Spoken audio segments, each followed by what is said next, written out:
그가 암벽을 올랐다는 사실도 사람들의 존경을 받기에 충분한 위협이었다. 벼랑은 가파르고 험난하고 그 너머의 세상은 누구에게나 미지였다. 그 누가 아이나르만큼 용감할 수 있단 말인가. 사람들은 그의 실패를 안타까워하면서도 귀향을 환영해 주었다. 그래도 아이나르는 결코 자신을 용서하지 않았다. 스스로 씌운 굴욕 속에 살며 거의 말을 하지 않았다. 노래도 합니다. 아이나르가 말했다. 그는 튼튼한 나뭇가지 지팡이를 알리스의 오두막에 기대놓고 세 장을 현관이 옆 나뭇가지에 걸었다. 아이나르는 정교하게 맞는 횃대가 더 이상 흔들리지 않고 불안한 듯 밝은색 날개를 퍼덕이던 작은 파리새가 잠잠해질 때까지 잠시 세 장을 지켜보다가 다시 지팡이 두 개로 중심을 잡고 천천히 길을 나서기 시작했다. 클레어가 샌들을 들고 해변에서 돌아왔을 때 새가 짹짹거리고 있었다. 그녀는 깜짝 놀라 멈춰서는 세상과 그 안의 새를 보았다. 클레어가 겁먹은 소리로 물었다. 빠져나오지 못하겠죠? 알리스가 웃었다. 네가 손으로 잡으면 그놈도 무서워서 벌벌 떨 거다. 전에 작은 새 가까이 간 적 없니? 클레어는 고개를 끄덕여 그런 적 없다고 대답했다. 네가 날마다 모이를 줘야 한다. 대개는 씨앗이지만 가끔 들판에 벌레들도 줘야 해. 클레어가 우는 소리를 했다. 벌레 싫어요. 새들을 아는데 도움이 된다. 알면 알수록 두려움도 옅어지는 거야. 때마침 새가 시끄럽게 짹짹거리는 바람에 클레어가 펄쩍 뛰었다. 알리스가 다시 웃었다. 클레어는 심호흡을 하고 마음을 가다듬은 다음 조금 더 다가가 새장 안을 들여다보았다. 새도 고개를 갸웃하며 그녀를 보았다. 이름이 있어야겠어요. 그럼 하나 지어주려무나. 네 거니까. 한 번도 이름을 지어본 적이 없는걸요. 알리스가 미간을 좁히며 견눈질로 클레어를 보았다. 그건 어떻게 하는 거냐? 클레어가 한숨을 쉬었다. 그냥 느낌일 뿐이에요. 장명이 쉬운 일은 아니야. 네 이름도 누군가 지었겠지. 클레어가 시선을 돌리며 그렇겠죠. 라고 맥없이 대꾸하고 다시 관심을 새장으로 돌렸다. 새가 한쪽 날개를 들더니 깃털 아래를 꼼꼼히 쪼아대기 시작했다. 클레어가 새를 가리키며 탄성을 질렀다. 쟤 봐요. 목욕해요, 할머니. 그런데 날개가 정말 예뻐요. 클레어는 잠시 망설이다가 이렇게 덧붙였다. 저런 색을 뭐라고 부르죠? 붉은색은 알아요. 할머니가 딸기를 보며 가르쳐준 덕분에요. 새 눈 주변에도 예쁜 빨강이 있는데 날개 저 밝은 색은 뭐라고 불러요? 도무지 기억이 안 나네. 그 말에는 알리스도 혼란스러워했다. 그때쯤 클레어가 영리한 소녀이고 아는 것도 많다는 정도는 파악했다. 하지만 그런데도 너무나 많은 곳이 비었다. 생의 세계 영역도 그중 하나였다. 다양한 빛깔의 이름은 어린아이들이 처음 배우는 것 가운데 하나다. 며칠 전 클레어에게 간단한 심부름을 시킨 적이 있었다. 베네딕트 영감의 손자가 풀독이 걸린 탓에 봉선화를 따오라고 했더니 클레어는 개울 옆에 꽃이 많은데 그 꽃을 어떻게 찾아야 하는지 물었다. 알리스가 일러주었다. 밝은 오렌지색이야. 얼마 전에도 꺾었잖니. 클레어도 무척이나 당혹스러운 표정이었다. 오렌지색이 어떤 건지 잊어버렸어요. 그날 꺾은 게 몇 가지 있었는데 어떻게 생긴 거였죠? 게다가 이제는 작은 피리새의 날개색 이름을 모른단다. 알리스가 말했다. 노랑, 달맞이 꽃하고 같다. 기억하지? 노랑, 노랑. 클레어는 되뇌며 이름을 외웠다. 그리고 새의 이름도 노랑 날개가 되었다. 어느 춥고 안개 낀 날 아침, 클레어는 절름발이 아이나르가 사는 언덕을 찾아가 감사 인사를 했다.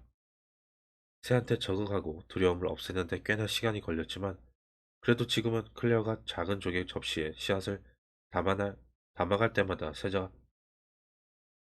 씨앗을 담아갈 때마다 새가 새장 옆으로 폴짝 날아와 접시를 내려놓는 동안 고개를 갸웃하며 기다렸다. 손가락을 내밀고 가만히 기다리면 새가 그 위에 앉는다는 사실도 알지만 아직 그럴 용기는 없었다. 물론 살아있는 벌레를 먹일 자신도 없었다. 어린 여자애들이 그 일을 대신해 주었다. 아이들은 기꺼이 풀밭에서 딱정벌레와 메뚜기를 잡아와 노랑 날개한테 선물했다. 아이나르는 집 근처에 있었다. 그는 편편한 바위 위에 앉아 나무 그릇을 닦는 중이었다. 타다 남은 재에 담근 걸레로 포플러 나무 그릇의 실금들을 박박 문지르는 시기였다. 안개 너머 가까운 들판에서 양들의 움직이는 소리며 이따금 매 하고 우는 소리가 들려왔다.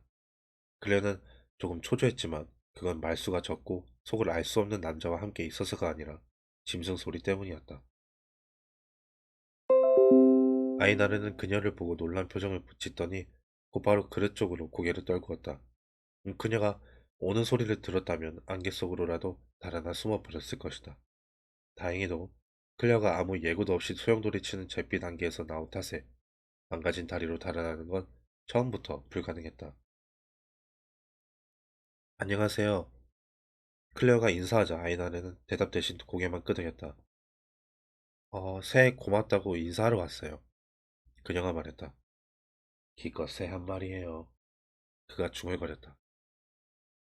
클레어는 잠시 그를 보았다. 문득 어떤 단어 하나가 머릿속을 가득 채웠다. 고독. 사람들은 그가 은자처럼 지내며 화도 잘 낸다고 하지만 그를 괴롭히는 건 지독한 고독이었다. 클레어는 주위를 둘러보다가 근처에서 통나무를 찾아냈다. 그녀가 공손히 물었다. 앉아도 되죠? 그는 마지못해 끙 소리로 동의하고는 죄 없는 그릇만 긁어댔다. 새 한 마리라는 건 나도 알아요. 하지만 다들 알듯이 난 새를 무서워해요. 이유는 모르겠지만 너무 낯설거든요. 그런데 아이나르가 준 작은 새는 내가 노랑날개라고 이름을 붙였는데 클레어는 아이나르의 당혹해하는 표정을 보며 웃었다. 알아요.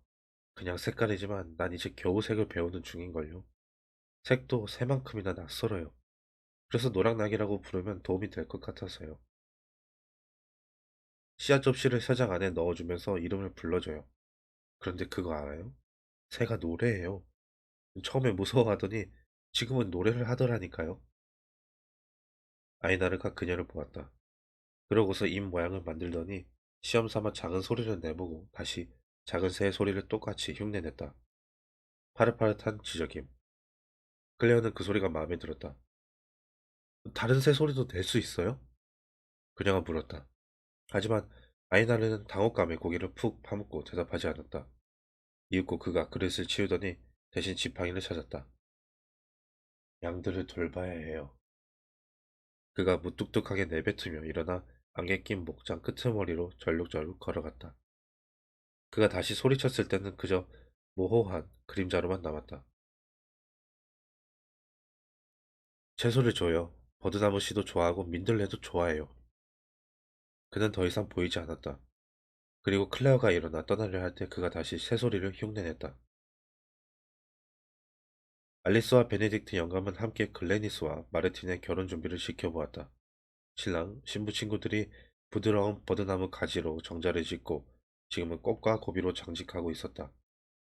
그 너먼 나무 탁자들 위에는 여자들이 먹을 것과 마실 것들을 내놓기 시작했다. 알리스가 눈을 찡그리며 구름 한 점 없는 하늘을 올려다보았다. 아유, 날씨는 좋네.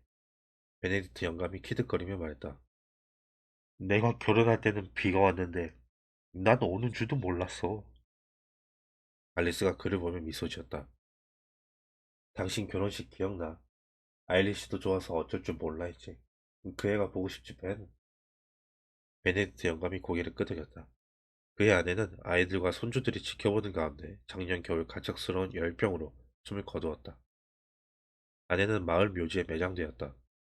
무덤은 작은 비석으로 표시하고 그 옆에 베네딕트 영감을 위한 자리도 마련해 두었다. 베네딕트 영감이 손가락으로 가리키며 키득거렸다. 저기 꼭다리 안드라스를 봐. 바다 소년을 지켜보고 있군. 그래, 저러다 상사병으로 쓰러지고 말겠어. 두 노인은 흐뭇한 표정으로 사랑에 빠진 젊은이를 보았다. 정작 사람들과 함께 꽃 장식을 하고 있는 클레어는 눈치채지도 못했다. 베네딕트, 저 아이는 참 신기한 아이야. 그래, 아주 신비롭더군. 똑똑하기도 하고. 두 노인이 지켜보는 가운데 클레어는 어린 여자애를 안아 올려 정자 위에 데이지꽃을 장식하게 해주었다. 다른 아이들도 열심히 자기 차례를 기다렸다. 베네딕트 영감이 말했다. 저 녀석들 마치 엄마를 쫓아다니는 새끼 고양이들 같지 않아? 저 아이가 고양이를 무서워한다는 사실 알아? 새끼들까지? 그런 걸 처음 보는 애처럼. 새들도 무서워한다며? 그 얘기는 들었어. 절름발의 아이나르가 새를 잡아 새장에 넣어주었어. 이제 저 아이도 새를 좋아하게 된 것 같아. 노랫소리가 예쁘잖아. 하지만 벤, 어? 저 아이한테 새 색깔까지 가르쳐줬어. 색 이름도 모르더라고. 노랑과 빨강은 말이야. 정말로 색을 처음 보는 아이 같은데. 그런데도 영리하단 말이야. 무척 영리해. 어린아이들 노래도 만들어주고 내 허브일도 도와주고. 베네딕트 영감이 말했다. 색을 모르는 사람은 처음이야. 정신이 나간 것도 아니건만. 음, 일리 씨의 조카가 그렇잖아. 나이가 서른인데도 어린아이 같지만 그래도 초록 대신에 파란 셔츠를 주면 딱 막 울거든. 아니야, 바다소녀 클레어하고는 좀 달라. 파란색을 좋아하지만 그냥 이름은 모르는 거야. 지금 배우는 중인데 그런 거 보면 정말 어린아이 같다니까. 그러자 베네디트 영감이 알리스를 불러올렸다. 결국 당신도 돌봐줘야 할 아기가 생겼군. 그렇게 오래 자식 하나 없이 살았는데. 베네디트 영감이 두터운 치마를 입은 엉덩이를 두드리자 알리스가 손을 밀쳐냈다. 가만히 있지 못해 이 영큼한 영감아. 하지만은 싫지만은 않은 말투였다.